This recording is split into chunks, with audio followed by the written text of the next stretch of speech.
પ્રેમમાં લોકો શું નથી કરતા? કોઈ તાજમહેલ બનાવે છે, કોઈ કવિતાઓ લખે છે, પણ એક એવા માણસની કલ્પના કરો જેણે પોતાની પત્નીના મૃત્યુ પછી શોકમાં ડૂબી જવાને બદલે એક હથોડી અને છીણી ઉપાડી અને એક આખા પહાડને પડકાર ફેંક્યો, એકલા 22 વર્ષ સુધી. આ કોઈ ફિલ્મની સ્ક્રિપ્ટ નથી, આ એક અતૂટ સંકલ્પની ગાથા છે જેણે સાબિત કર્યું કે માણસની ઈચ્છાશક્તિ પહાડ કરતાં પણ વધુ મજબૂત હોય છે. સ્વાગત છે તમારું ગગન શ્રીધરાણીની આ નવી ચર્ચામાં. આજે આપણે દશરથ માંઝી એટલે કે ધ માઉન્ટેન મેનની વાર્તાના ઊંડાણમાં ઉતરવાના છીએ.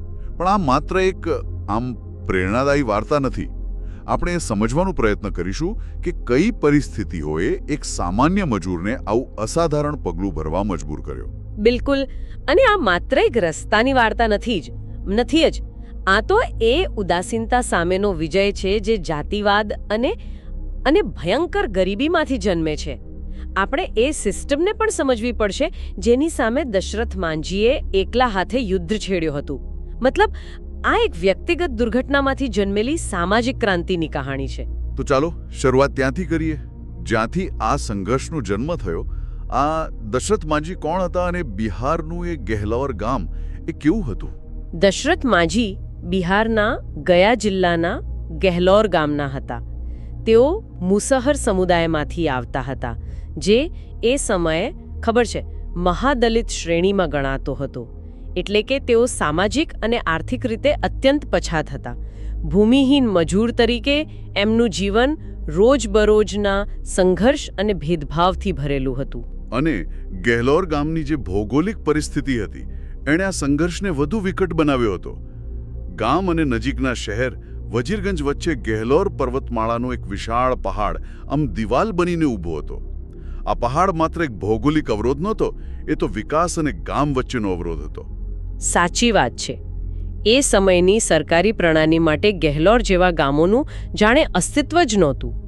વીજળી, પાકા રસ્તા, પીવાનું શુદ્ધ પાણી, શાળા કે આરોગ્ય કેન્દ્ર, હા, આ બધી પાયાની સુવિધાઓનો સંપૂર્ણ અભાવ હતો. શહેરમાં જવા માટે એ 70 કિલોમીટરનો લાંબો, જોખમી રસ્તો કાપવો પડતો. આ પહાડ એમના માટે એક શ્રાપ જેવો હતો. અને 1959માં આ જ શ્રાપ માંઝીના જીવનની સૌથી મોટી દુર્ઘટનાનું કારણ બન્યો. એમની પત્ની ફગુનિયા દેવી એ જ પહાડના ઢોળા ઉપરથી નીચે પડી ગયા અને ગંભીર રીતે ઘાયલ થયા. એમને તાત્કાલિક હોસ્પિટલ પહોંચાડવાની જરૂર હતી. પણ કેવી રીતે? 70 કિલોમીટરનો ચક્રાવો પાર કરીને વજીરગંજ પહોંચવું લગભગ અશક્ય હતું. એ સમયે કોઈ વાહન વ્યવહારની સુવિધા નહોતી. દશરથ માંઝી કોઈક રીતે પોતાની પત્નીને લઈને એ લાંબો રસ્તો પાર કરે ત્યાં સુધીમાં તો ઘણું મોડું થઈ ચૂક્યું હતું. સમયસર સારવાર ન મળવાને કારણે ફગુનિયા દેવીએ પોતાનો જીવ ગુમાવ્યો. એ ક્ષણની કલ્પના કરવી પણ બહુ મુશ્કેલ છે. એ 70 કિલોમીટરનું અંતર જીવન અને મૃત્યુ વચ્ચેની રેખા બની ગયું. અને બસ એ જ ક્ષણે માંઝીએ નક્કી કરી લીધું, જે પહાડે એમની પત્નીનો જીવ લીધો એ પહાડનું અસ્તિત્વ જ તેઓ મિટાવી દેશે. જે એમની સાથે થયું એ ગામના બીજા કોઈની સાથે નહીં થવા દે. અને અહીં એક બહુ જ રસપ્રદ મનોવૈજ્ઞાનિક પાસું છે, ખબર છે? શું આ માત્ર પરોપકાર હતો કે પછી આટલી મોટી દુર્ઘટના પછી પોતાના દુઃખ અને ગુસ્સાને કાબૂમાં રાખવાની એક રીત હતી?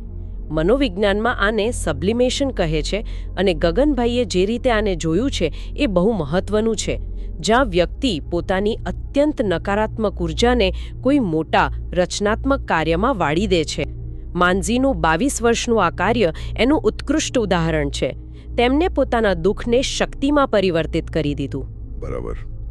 અને એ શક્તિ સાથે માત્ર એક હથોડી અને છીણી લઈને તેમણે પહાડ સામે યુદ્ધ છેડ્યું. આ 22 વર્ષની સફર સહેલી નહોતી. આપણે એને તબક્કાવાર સમજીએ તો વધુ સ્પષ્ટ થશે. શરૂઆતના વર્ષો કેવા હતા?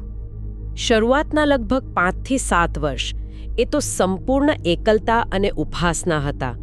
ગામના લોકો એમને પાગલ કહેતા. એમની મજાક ઉડાવતા હશે ને? હા, બહુ જ. કહેતા કે પત્નીના ગમમાં આનું મગજ ચસકી ગયું છે. આટલો મોટો પહાડ એક માણસ કેવી રીતે તોડી શકે? એમના પોતાના પિતા પણ તેમને રોકતા હતા. એ સમયે તેઓ સાવ એકલા હતા. દરરોજ સવારે ઉઠીને એ જ પહાડ પર જવું, લોકોના મહેણા સાંભળવા અને પથ્થરો પર હથોડી ચલાવવી, આ માટે કેવા માનસિક બળની જરૂર પડી હશે. ઘણીવાર તો ખાવા માટે પણ કંઈ નહોતું હતું એમ સાંભળ્યું છે. ભૂખ્યા પેટે પથ્થર તોડવા અકલ્પનીય છે. ચોક્કસ. અને આપણે હથોડી છીણીની વાત તો કરીએ છીએ, પણ ગગનભાઈના વિશ્લેષણ પરથી એ સમજવું જરૂરી છે કે આ કોઈ સામાન્ય કામ નહોતું. ગેહલોરનો એ પહાડ મોટા ભાગે ગ્રેનાઇટ અને ક્વાર્ટઝાઇટ જેવા અત્યંત સખત પથ્થરોનો બનેલો છે. એને તોડવા માટે તેમણે માત્ર શક્તિ જ નહીં પણ બુદ્ધિનો પણ ઉપયોગ કર્યો.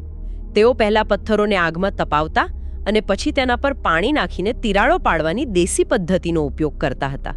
વાહ, આ તો પ્યોર ડિટર્મિનેશન અને ઇન્જિન્યુઇટીનું ઉદાહરણ છે. કહેવાય છે કે એકવાર પત્રકારોએ તેમને પૂછ્યું, બાબા તમે ક્યારે થાકતા નથી? ત્યારે તેમણે હસીને જવાબ આપ્યો, જ્યારે હથોડી ચલાવવી અઘરી લાગે છે ત્યારે ફગુણિયાનો ચહેરો યાદ કરી લઉં છું. પહાડ પોતે જ નરમ લાગવા માંડે છે. જો પ્રેમની આ તાકાત અને સંકલ્પની આ વાત તમને દિલને સ્પર્શી રહી હોય તો આ ચર્ચાને એક લાઇક આપીને તમારો ઉત્સાહ જરૂર બતાવજો. બરાબર. અને આ એકલતા અને સંઘર્ષના વર્ષો પછી બીજો તબક્કો શરૂ થયો. જ્યારે થોડા વર્ષો વીતી ગયા અને પહાડમાં થોડો રસ્તો દેખાવા લાગ્યો, ત્યારે ગામના કેટલાક લોકોને સમજાયું કે આ પાગલપન નથી. આ તો સંકલ્પ છે. હા, આ તો તપસ્યા છે. અને પછી લોકોની ધારણા બદલાવા લાગી નહીં? જે લોકો મજાક ઉડાવતા હતા એમાંથી કેટલાક તેમને ખાવાનું અને પાણી આપવા લાગ્યા. કોઈકે એમની છીણીને ધાર કાઢી આપી. ભલે શારીરિક મદદ માટે કોઈ આગળ ન આવ્યું, પણ આ નાનકડી મદદ એમના માટે મોટો મનોબળનો સ્ત્રોત બની.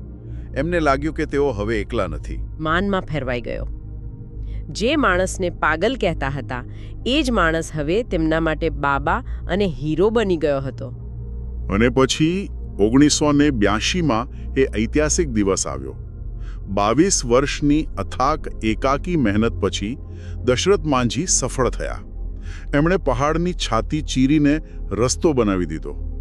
એક ક્ષણની કલ્પના કરો, જ્યારે પહેલીવાર કોઈ સાયકલ કે ગાડી એ રસ્તા પરથી પસાર થઈ હશે ત્યારે દશરથ માંઝીના ચહેરા પર કેવો સંતોષ હશે. આંકડાઓ પોતે જ આ વિજયની ગાથા કહે છે. તેમણે 360 ફૂટ લાંબો એટલે કે લગભગ 110 મીટર 30 ફૂટ પહોળો અને 25 ફૂટ ઊંડો રસ્તો બનાવ્યો. અને આનું પરિણામ એ કે વજીરગંજ અને ગેહલોર વચ્ચેનું 70 કિલોમીટરનું અંતર ઘટીને માત્ર 15 કિલોમીટર થઈ ગયું.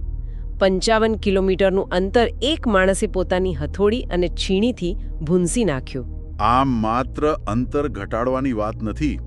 આ રસ્તો આજે ગેહલોર અને આસપાસના 60થી વધુ ગામો માટે લાઇફલાઇન, જીવનરેખા સમાન છે.